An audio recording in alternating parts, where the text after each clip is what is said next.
Визит врачей организован в рамках двустороннего сотрудничества между исполкомом Гагаузии и правительством Санкт-Петербурга. В Гагаузию приехали специалисты в области кардиологии, неврологии и ревматологии. Жители автономии отмечают, что такие визиты крайне необходимы, особенно для тех, кто страдает тяжелыми или хроническими заболеваниями.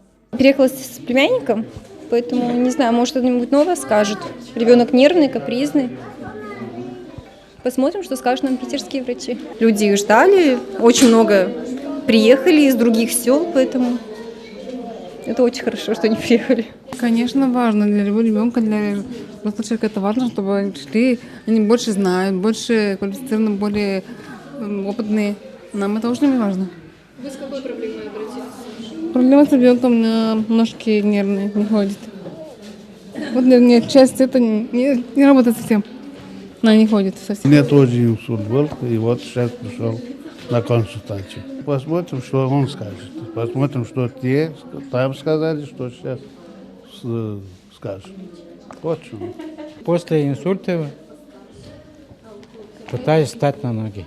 Чтобы назначили правильное лечение, чтобы мне было лучше. Следует отметить, что жители Гагаузии смогут обратиться за квалифицированной помощью врачей в течение 3 дней в районные поликлиники. Разные очень пациенты, интересные. Вот. Ну, в основном, конечно, наша специфика – это ишемическая болезнь.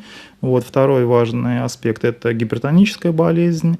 Ну и несколько было пациентов – это пороки сердца и крупных магистральных сосудов. На самом деле в ряде ситуаций, в ряде диагнозов стандарты кардиологической помощи как у вас, так и в Санкт-Петербурге, они на самом деле схожи. Многие пациенты, я был очень этому приятно удивлен, принесли результаты современных методов исследований, таких как коронарография. Вот, и, в общем-то, нам остается только почитать и правильно интерпретировать эти результаты. В ряде, опять же, заболеваний важнейший фактор – время. Да? Вот. Но, насколько я понимаю, здесь достаточно с этим все в порядке. То есть, если не хватает чего-то в рамках данного учреждения здравоохранения, ряд пациентов направляется в Кишинев и получают в полном объеме медицинскую помощь. Кардиолог выразил надежду на то, что по завершению 3-дневного пребывания в Гагаузии будет принято решение об организации визитов гагаузских специалистов в Санкт-Петербург. Люди, конечно, они доброжелательные, они улыбающиеся, они гостеприимные, поэтому нам очень у вас приятно, спасибо. Вот.